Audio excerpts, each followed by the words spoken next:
Welcome, welcome, welcome back to Dialogues with Death with your host, Chris Miller. Hi, good morning, Chris.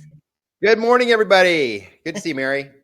Good to see you too. Hey, it's December 1st, and today we're Yes. talking about celebrations of life, or I should Yes. say, what happens when someone dies in your life. I've got tons of questions for you today, Chris.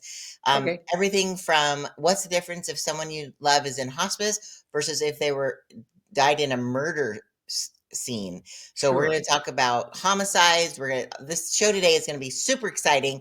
All right. Anybody watching, if you guys have any questions, please put them in the comments and we'll answer them during the show. If you find this interesting, please share it with your friends. And without further ado, let's get into the first question, Chris. So All right. again, we're talking about celebrations of life, and Yeah. people have different ways that they celebrate life. So what are some of the unique ways that people have honored their loved ones in your experience? Sure. Throughout my many years, and all the families that we've served, we always try to, when we're sitting down with our families, is to talk about their loved one of remembrance and giving them something to make each funeral experience special. And so when we're sitting down doing our consultation, we're like, hey, what are some hobbies that they have or things that you would like to memorialize your loved one? Uh, I remember one time we had a family, it was their grandmother passed away, and she was a wonderful baker. And she loved, especially around the holidays, she had all these special cookie recipes and stuff. So at her at her memorial service, at her funeral, the family put together all of grandma's favorite recipes Oh, and they put them all together for all the family and friends, and they distributed that as part of the memorial program. And it was a booklet of about 10 to 15 recipes that everybody got. And I've actually still have, I kept her recipe book because her sugar cookies were amazing. And so I still use it today for my holiday sugar cookie recipe is her recipe. Her name was Veda, and we did her funeral like 20 years ago, but I still use her sugar cookie recipe today. that is so cool, and I'm sure Yeah. all of her family members do the same thing. What a beautiful remembrance. That is Yeah. really cool. Yeah. So, now, since obviously you deal with a topic that not very many people want to talk about, but it's Yeah. inevitable, right? Death and Yes. taxes. So we can try to prepare even ourselves, but if we have a loved one that's maybe they're terminally ill, they're on hospice, we know Sure. it's coming because there's obviously different ways to plan if you know it's coming or it's not. So let's start with if you know someone in your life is going to be passing soon, like they're on hospice. What is something Yeah. that you can do to help prepare not only the person and tell them about it and help them with that, Yeah. but also prepare for yourself? Yeah. When you get down to the final stages of life, and your family comes together, when they actually pass away, it's so hard to make so many decisions. And if you have the time to plan ahead of time, and you can also talk to that person, because most people say, oh, keep it simple. It's not about me, and I just want a simple ceremony. But everybody wants to be remembered, and everybody wants to have a celebration. But so when somebody's on hospice, it's always important to have the family come around and share your thoughts and of what you're wanting to do for your service and your final wishes. And it really helps relieve the burden, and it helps the family stay on track, because sometimes if families don't communicate, they never know what to do. And so then they're like, gee, I guess they wanted this, or they wanted burial, they wanted cremation, they wanted a service. And it And causes friction, right? Because it, it when you causes a don't lot of understand, friction, yeah, because people have such strong opinions. By the way, we do have somebody causes a watching the lot of show. anxiety too. We have somebody Oh, watching the show, John, who's part of your team, right? They provide yeah. Homesteaders Life Company. I love that. Thank Yeah. you for being here, John. And if you have any questions or think Morning, it's a John. interesting topic, please put it in the comments. I love that. Um, anyways, Great. I apologize if I cut you off. So you're right. So if someone is near the end of their life, it's a really good idea to have the family either with the person because they might want to plan their own funeral, or everybody Yes. go out to coffee and like just talk about it. Like, is there Just anything that you have everybody. that would help with that? I'm sorry. That's We right. have a delay. Everybody should put their two cents in. There's, especially if you have a larger family with multiple brothers and sisters or children, it's important that everybody gets to express themselves on how they want to handle their grief and that inevitable loss of their loved one.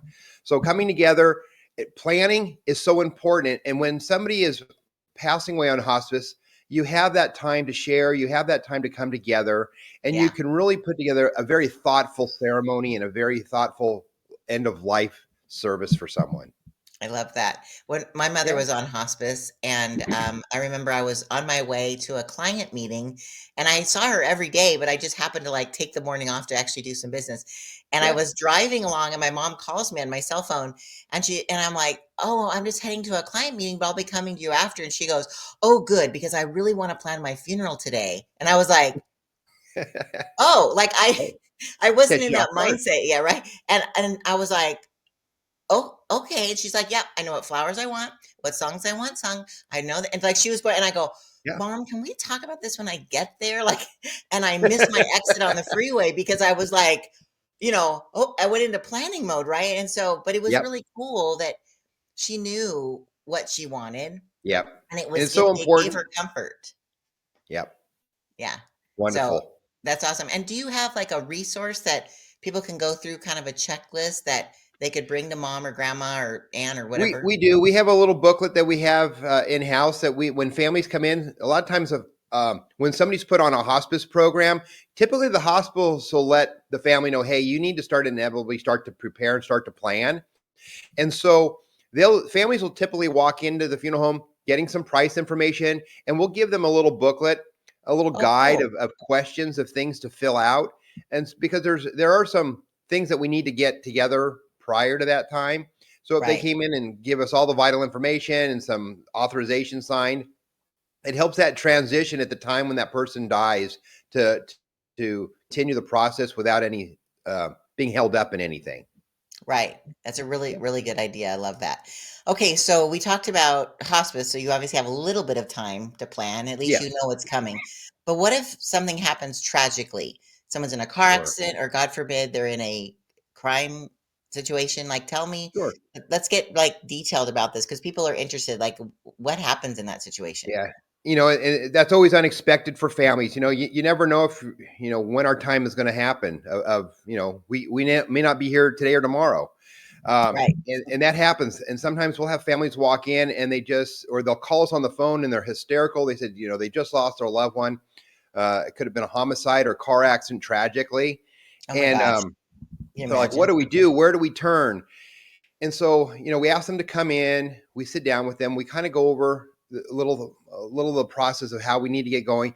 Most likely, their loved one has been taken to the coroner's office, and so they're going to be held for some sort of investigation prior to them being released into our care. Wow. So we need to talk to the family about that, getting those authorizations. So it also kind of holds things in a suspense for a few days because since the county coroner has to do their investigation, it's going to be on hold for a few days. So we do have a few days for the family to come together, kind of put things together, kind of come to the realization of the loss, and then start getting them through that process. And Right. then we also let them know that if it's a tragic accident like that, there are programs here within our county and our state.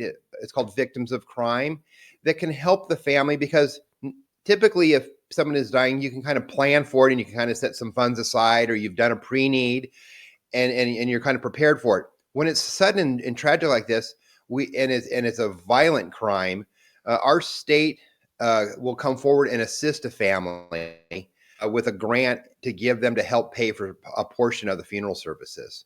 Oh, And really? we'll help the family. We'll get that ball rolling for them. So if they elect to choose Thomas Miller Mortuary as their funeral provider, and we put everything together, once we have a funeral contract put together, then we can help submit that for the family to the county and Wow. get a reimbursement, a partial reimbursement. They don't pay for the whole funeral, but Right. it'll just be a portion of helping them out.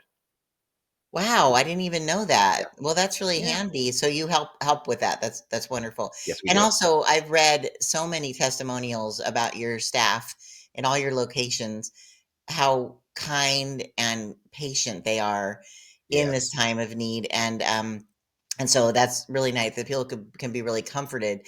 You mentioned something really quickly. You used the word pre-need, and that's not something that people normally hear about.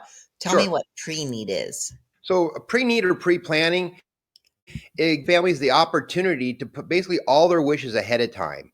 So what we'll do is they can sit down with one of our directors or one of our pre-planning counselors, and basically put down all their wishes. They can pick out all the types of merchandise, such as a casket or an urn. They can pick out their programs. They can choose their flowers and their music. So it gives them the Wow. time of putting all their wishes down. It Yeah. also gives them the opportunity to pay for it.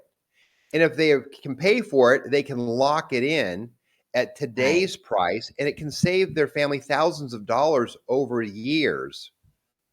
Yeah, Wow. Because a pre-need usually like it's like little installments, kind of like the yep, old days. You had a layaway plan, like at exactly. Sears. Remember that?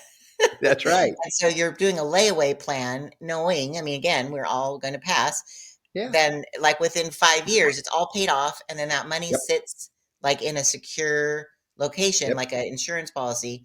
And no That is matter correct. where they are, you were telling me something like, what if they're in Alabama or they moved to Alabama, but they've done their pre-need here? Like, what happens with that? So how that works is when a family takes a pre-need out through Thomas Miller Mortuary in our company, it's the services and the merchandise are guaranteed at today's price, no matter if they pass away 10 or 15, 20 years from now. But say you move and you move back to the Midwest, you can take your policy and you can transfer it to the funeral home across the country, and then it's up to that funeral home how they want to receive it. They can receive it and as a guarantee, just how we do it, and not Okay. charge the family anymore with Okay. just a few cash advance items, or they could just take the dollar amount. So they could take the policy and say if it was like a $5,000 funeral plan policy, Okay. they can just take that plan and take it to the other funeral home, and then the company would pay that funeral home that amount of money, and then the Okay. family would just have to pay the difference. Okay. So You either way, just it's a win-win. That's awesome. You just said cash advance. What is Yeah. that specifically? Cash advance items are items that are outside of our funeral home. So our funeral home contract is broken down into three categories. We have Okay. our services that we provide. We Okay. have the merchandise. Merchandise is such as caskets, urns, headstones, memorial programs. And then the cash advances are all the items that are outside the funeral, such as flowers, limousines, escorts, death certificates, balloon releases, dove releases, anything that's outside, but we'll help the family coordinate all those and put it onto Awesome. one funeral contract. So they're not having to run around writing a bunch of checks, making a bunch of orders. We'll coordinate all that for them and take care of all that. That's fantastic. Yeah. What a relief. Because Yes. I've experienced in a lot of funerals, and not every funeral home does that. And it's such a pain in the butt in a time when you are so stressed out. You're literally walking around in a fog. Yeah. And so the fact that you guys take care of all that and just coordinate and it's done. Yep. Awesome, Chris. That is awesome. Okay, so some other questions that have been written in is Yes. if you this kind of goes to the question you just answered though. If you plan your own funeral, if you want to plan your own funeral, where do you start? So you kind of answered that, but what would Yeah. somebody do? There's a couple ways. I would say a family is typically going to call the funeral home. We put out kind of little mailers and feelers throughout the year, kind of just prompting people, hey, have you thought about planning and preparing your funeral services? Because again, someday you're going to need it. Yeah. So typically it has to be a call from the family. They need to initiate it. We're out there just kind of prompting people to do it. But once they give us a call, again, we'll put them in touch with one of our pre-need counselors or one of our funeral directors on staff, and they can sit down and start that process. Okay. So you make it really easy, which is We nice. we try to, Yeah. yes, Again, people are weird about death. I mean, they are. it's an uncomfortable subject. We recognize that. But I love that you just make it, in fact, everywhere, anytime I introduce you to people, people are like, he doesn't seem like a funeral director. Like you're supposed to be like I know. Lurch or something. You should do It's that just true. as a joke. No, I'm just kidding. Walk in. Maybe Hello. good evening. Good evening. That's funny. All right. So another And I one, smile all the time either. It's like, I know, right? That's awesome. Well, you mentioned on our show yeah, last time, the first show. This is our second dialogues about death, which yeah, is exciting. You mentioned that this is really um, um, a ministry for you. That it's someone's, yeah. and when they're in that time of need. Can you expand on that a little bit in case someone missed that show?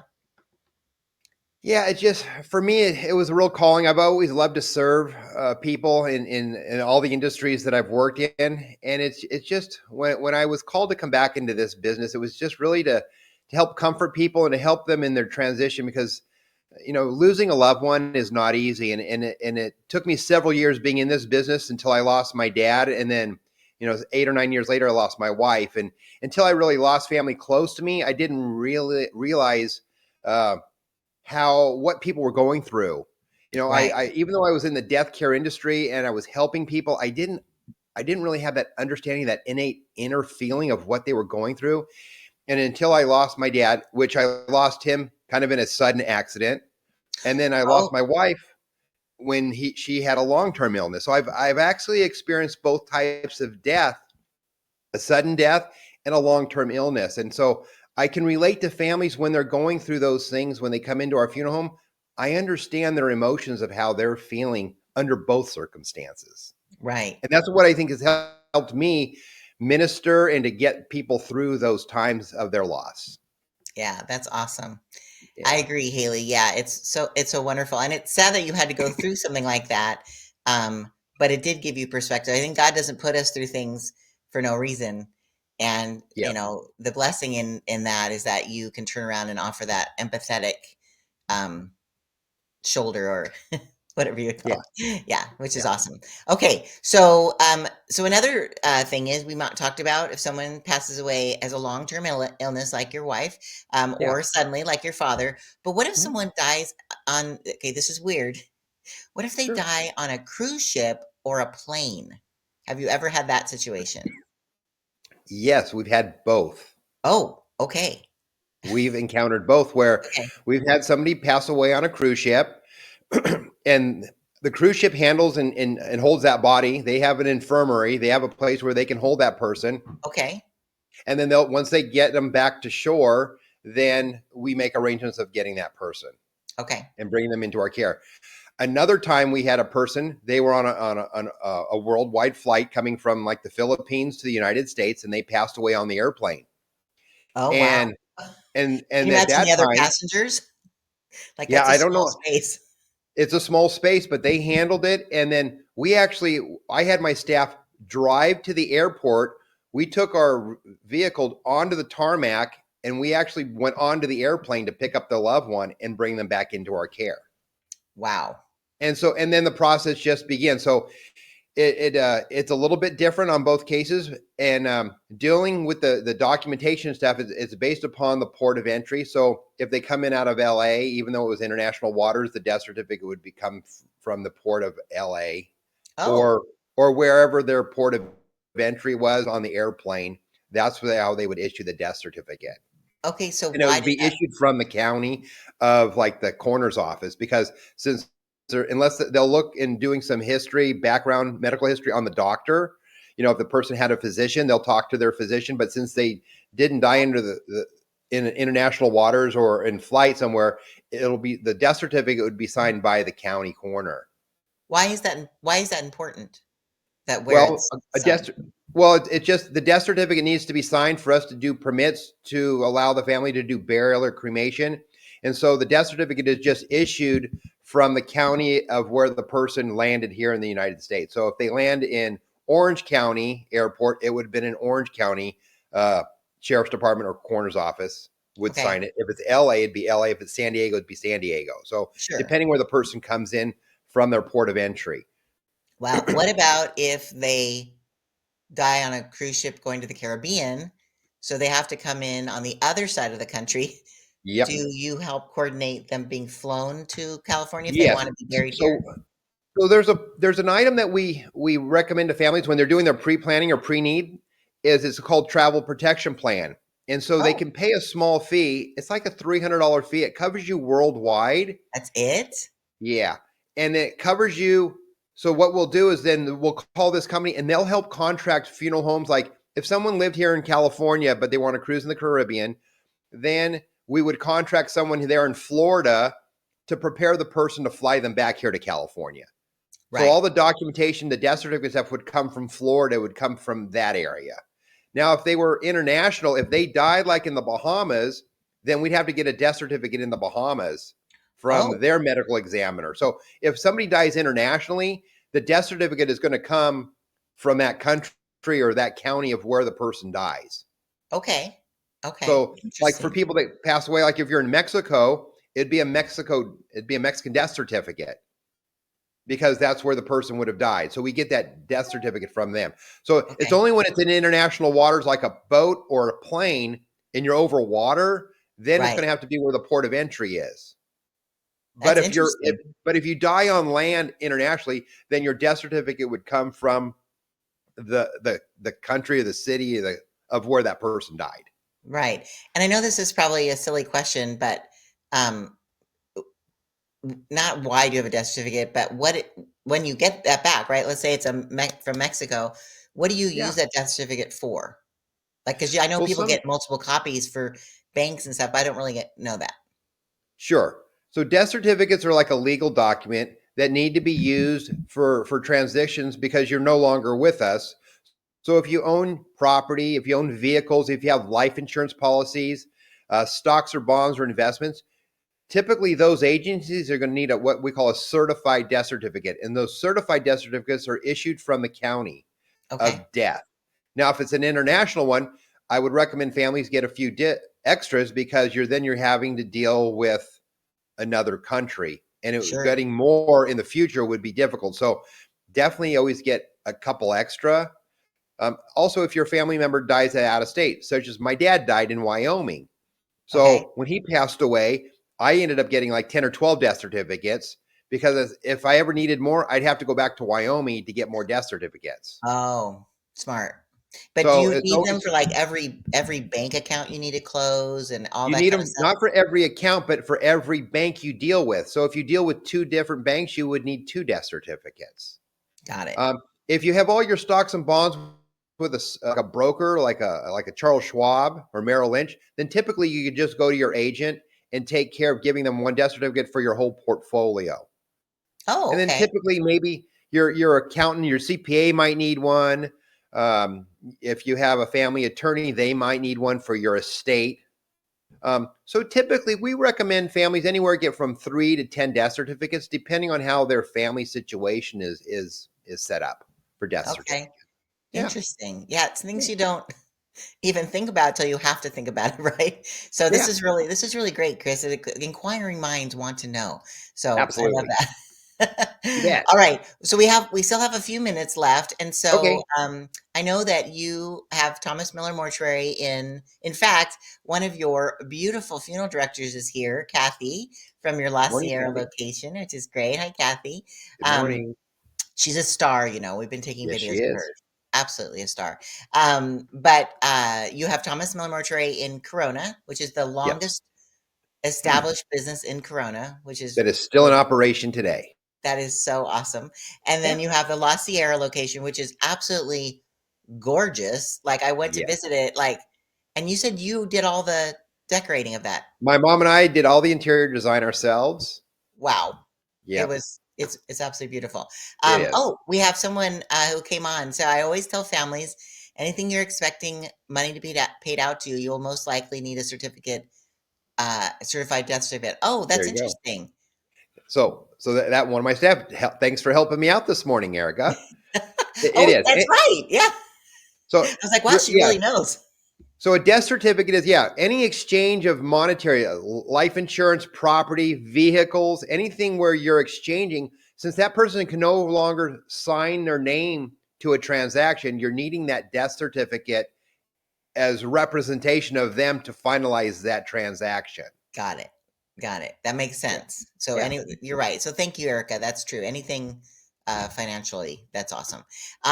So so we started to say that you have the Corona location, you have the La Sierra location, um, and you also have Walker Family funeral Funeral services. Services, right? Yes, And that's right on Main Street. And so I know there's a little chapel at the Walker, and you have a much bigger yes. chapel at Thomas Miller. So tell me a little bit about why someone would choose either location. Sure. So each location has its own uniqueness to it. So our Thomas Miller location in Corona is our largest facility. So we can hold over 200 and about 250 people in our chapel there. So we can Wow. accommodate a larger crowd. So Right. our chapel is almost larger than several churches here in town. And Wow. so if a family doesn't have a location, they can have a nice gathering place at our funeral home there.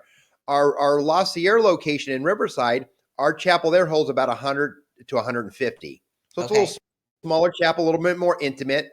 Okay. Newly remodeled in the last couple of years, so it's a beautiful little location. Has a beautiful little atrium, so then people, if they wanted to bring in their own food and beverage, they can have their own little food and beverage reception after that also. And then Nice. our Walker location is a storefront location. So our chapel there only holds about 35 to 40 people. It's a little Okay. smaller, more intimate. It's not a full service funeral home. So Okay. it's just what we call a storefront location. So it's just more simplified and no lower scale. So it just, for those families that just want something very simplified, they can go to our Walker location, and if they have a smaller family, they can have a little ceremony there of remembrance. Oh, that's really nice. We also have Chris joined us today. Good morning, Chris. Thanks for coming Good on. morning. That's awesome. Hello. If you have any questions, Chris, let us know because Chris loves to answer questions on the fly. Absolutely. We really want to stump him. So, ask him something that's really hard. I Nice. love it. So, on that note, what if someone has a church and they want to have the service at the church? How do you assist with that? Your different Sure. organizations. So when families come to us and we're putting together and coordinating their funeral services, and if they elect to have they are members of a local church, we'll call the church on the family's behalf, and we'll coordinate and setting the times and dates and locations for everything. So we try to relieve the burden of off of that from our families. That's Um, awesome. we try to, and there are families that want to be engaged, and they would say, you know what, we'll take care of this, or we'll take care of the flowers, or we'll take care of the programs, but we're here to really do it all for families, because they should really come together as a family and grieve and support each other during their time of the loss of their loved one. And we're here to relieve all that burden off of them.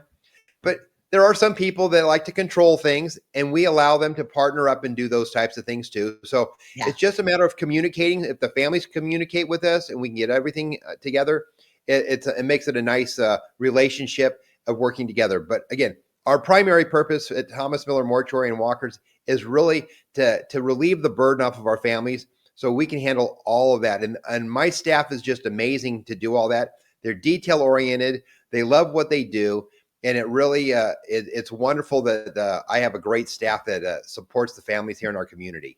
Yeah, I love that. On that note, we have somebody from your office asking who's your favorite employee? They're all wonderful. They each have their unique propositions that they bring to all of our families. So there's no one favorite. You're so PC, but Rob has another idea here. He thinks Oh, he's the favorite. well, that was like 10 or 15 years ago. Rob hasn't worked for me for years. But when he was here, he was a highly valued employee. I love that. Well, obviously, Rob and Bill are in a little bit of a competition here. I love it. It's so fun. It's so great because seriously, when you come into your office, everyone is so like they're not uptight at all. Like they're just so welcoming, and they're actually for being in the line of work that you're in, they're really fun. I mean, they all have a great sense of humor, and it's lovely. And that's awesome. I think he's trying to say thanks, Chief. Also, Crystal said this is very informative. You are so welcome, You Crystal. bet. Thank you. That's That's awesome. what we're Yeah, here we for. just love it. In fact, Erica is it's Lisa says Erica is her favorite. I Oh love boy. we're just getting like a little going back and forth. I Oh love my. that. That's fantastic. I think the Christmas party this year is going to be a little crazy. Yeah. Yes, I think so. I love it. Okay, so our final question, because we're wrapping it up, we only have a couple minutes left Okay. to go. And again, I want to promote that our next show is on December 15th, same time, same bat channel, same bat time, 9 All o'clock righty. on We'll be here. December 15th. Yep, it's Funeral Fridays on There we Friday. go. Um, oh, and Crystal just said, I love this. She said that Erica's her favorite because she invited her here today. I love that. Oh, thanks, Oh, Crystal. and Keisha, you get the prize. Thanks for being a great boss. That is Oh, awesome. So nice. Yes, and it's true, Kathy. All this information is really great. The public really needs to hear it. That's what we're trying to do. We're trying to take all this conversation out of the shadows. That's why we're yep. calling We're it taking the dialogue in skeletons out of the closet. That's right. Oh gosh, now Rob is really trying to kiss you. Oh boy. I think they're trying to, maybe get an end of year raise or something. I love it. Okay, Goodness so for the gracious. final question today, We're Yes. talking all today about celebrations of life. And again, people can choose if they wanted to have a simple memorial. You Yeah. even have an on-site crematory. So if someone just wants to have, you also own Cremation Society of Southern California. So Yes. briefly tell people what that is. Again, it's kind of the most simple. Our Cremation Society of Southern California brand is just for families that just want cremation and are really not wanting any sort of celebration. They're just wanting to just take care of a simplified cremation. And we do that. It's more of an online brand where people can go online and kind of do Oh, all of their information. And then they just follow up with one of our directors, such as Erica, Keisha, or Devon, okay. to finalize the arrangements. But a lot of it can be done through DocuSign and Adobe Sign. So it's just very simplified. So there's no Right. frills. And if people want extra things, then we itemize it out and it can cost more. But we try to just keep it to the basic, simple cremation. So it's very affordable. And so like It just makes it affordable for anybody. like what would be the average price of just a cremation through the society? The Cremation Society, right around $1,600 to $1,800. Oh, so inexpensive. That is Yeah, fantastic. So it yeah, provides a really good solution to a lot of people who just want something really simple. I love it. that is But on correct. the opposite extreme, when someone really wants to make, and we've talked a little bit in the last show about some personalizations, about you had somebody who had a New Orleans band Yes. Yeah. lead to the funeral side, which I thought was so lovely. Yeah. Is there another example to close up the show of how someone really personalized the funeral for their Because family? I was trying to think about this the other day. I remember we did a service at the funeral home several years back, and the gentleman was really into NASCAR. And Oh, so my staff went all out, and they went to the store, and they got all these like checkered fabrics and stuff, and we put out checkered tablecloths on the memorial tables, and we got all these checkered flags, and everything was done kind of in like NASCAR themed and a lot of cars and stuff like that. And we allowed the family to bring in a lot of their memorabilia. He had a lot of like helmets and jerseys and stuff like that. And so we decorated the whole chapel with all the flowers and photographs, and it was all kind of NASCAR. And his programs had race cars on it, and so it was really very customized, very personalized for that gentleman that just was enthralled with NASCAR. And so when everybody walked in, it was like, he finished the race with the checkered oh, flag. That was nice, kind of the theme. He finished the race. nice. And of Yeah. course, your hearse probably could be, a race car, right? You could Well, we just could probably kidding, put some checkered flags on there. right? I love it. That is awesome. Well, we're getting so many wonderful you have so many people coming on. Sissy even came on that you're a great boss. So again, vying for the favorite of the year. I love Oh it. boy. And something else Rob said is loved ones are in your care 100% of the time. And that's something else cool about you having your on-site crematory. Do Yeah. you want to say anything about that? We'll save that for next time, Mary. We got to That give is it. a great idea. We're gonna tease everybody, and we'll let everybody know more about that next time about our on-site crematory. You are so smart. Look at you. You're a pro already, Chris. Look at you. So wait. Come on There's back. more. That's right. I love it. So next week we actually will. That's interesting that you said that because next week we're talking about burials versus cremation. There we go. And we're going to get into the nitty gritty and talk about embalming. We're going to talk about all the things that people really want to know but don't want to ask. So that's Yes. what this show is definitely all about. So I love Good. it. Oh, and well, Chris says hello to both of us. That is so kind. Hello, And Chris and says Sarah. yesterday, oh, you had a huge Dodger fan. We did. We That's had a funeral yesterday of a family. He was a avid Dodger fan, and so I think the family must have asked everybody to wear their Dodger jerseys. So everybody had Dodger jerseys on yesterday. So that is we fantastic. try to do that for all of our family. We want to make it special and personalized for every family about any situation. That's what makes it memorable. That's what makes it. It kind of makes it a little bit more of a celebration, a little bit more lighthearted when instead of everybody dressed in black all the time. So we Yes. try to be a little bit more uplifting and doing things like that. Being a Dodger fan, a Laker fan, a Rams fan. We always, especially with all the sports teams we have here in Southern California, we're always having themed sporting events at the funeral home. That's wonderful. And it really is, as you said, it's their finish line, right? They ended It well. is. The celebration is that they're going to be in heaven waiting for us to meet them someday. And so Yes. instead of making it somber, make it really a celebration of their life and all the things leaving about their legacy, which is awesome. So Yep. again, these are the numbers of the two, the Corona Chapel and the Sierra Memorial Chapel. Yep. But again, thank you guys so much. So many people came on today for Dialogues About Death with your host, Chris Miller. And we look forward to talking next week about burial versus cremation and all the nitty gritty on December 15th, Friday at 9 a.m. So if you have any questions, make sure you jot them down because we'd love to answer them live on that show.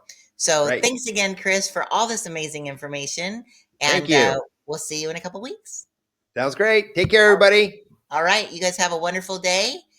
And we're going to say goodbye. All right. See Bye you on the bye. 15th. Bye. Bye bye.